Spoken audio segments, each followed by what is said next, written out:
అదే RTV app వార్తల్ని క్షణాల్లో చదివే అవకాశం ఉంటుంది. ఒక న్యూస్ పేపర్, ఒక టెలివిజన్ ఛానల్ మీ చేతుల్లో ఎప్పుడూ ఉంటాయి. ఓం నమ శివాయ. మేము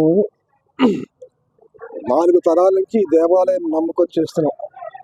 ఏ ఒక్క రోజు కూడాను నా మీద ఎలాంటి ఎలిగేషన్ రాలేదు. ఇది ఖచ్చితంగా కక్ష సాధింపు చర్యగా ఖచ్చితంగా వాళ్ళు ప్లాన్ చేసే ఇది చేశారు.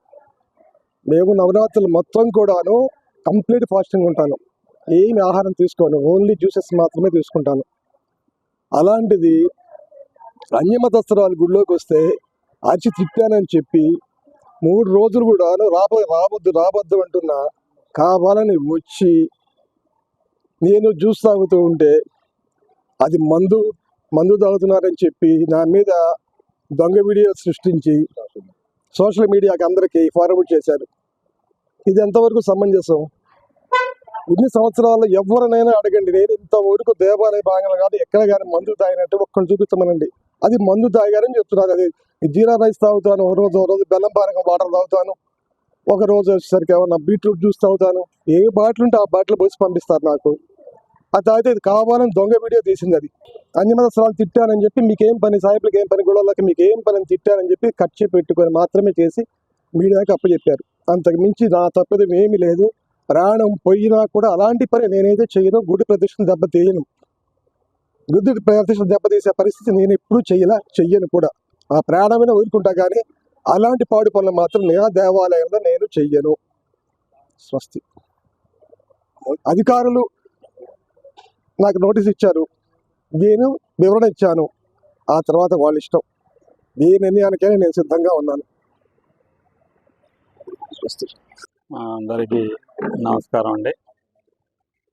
మా ప్రసన్న రామలింగేశ్వర అండ్ కోదండరామస్వామి దేవస్థానం ఎన్నుకొండ టౌన్లో ఉన్నటువంటి దేవస్థానం అయ్యగారికి, ప్రసాద్ గారికి ఏదో లోపల మద్యం సేవిస్తున్నట్టుగా ఉందని మాకు వాట్సాప్ ద్వారా తెలియపరిచారు. నేను దాని మీద 8వ తారీఖు అతనికి నోటీస్ ఇచ్చి వివరణ అడిగి ఉన్నాను. అతని వివరణలో నేను జ్యూస్ తాగాను, నేను తాగే అలవాట్లేదు, ఏదో బాధలుగా ఉన్నాను కానీ ఎవరు అన్యమతస్థులుగా వాళ్ళు ఎవరో చేశారని మాత్రం రిటర్న్ ఇచ్చి ఉన్నారు. ఇవన్నీ మేము మా పై అధికారులకు తెలియజేసి తదుపరి చర్యలు ఏందనేది తీసుకుంటాం. ఈ మొన్న వాస్తవం మేము ఇచ్చిన నోటీసు కానీ చెప్పింది కానీ ఎలాంటి మాకైతే ఇంతవరకు రిటర్న్గా ఎవరు ఇవ్వలేదు. ఈ వచ్చిన దాన్ని మాత్రం చూసి దాని మీద యాక్షన్ తీసుకుంటాం.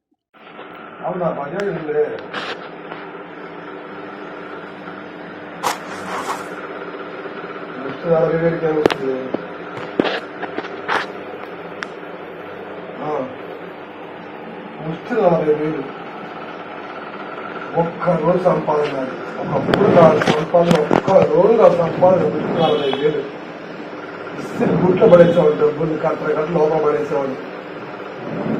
ముష్టి అంటే తక్కువ అంటే 40,000 అంటే తక్కువ. నాకు పర్ డేకి 30,000 సంపాదించేవాడిని.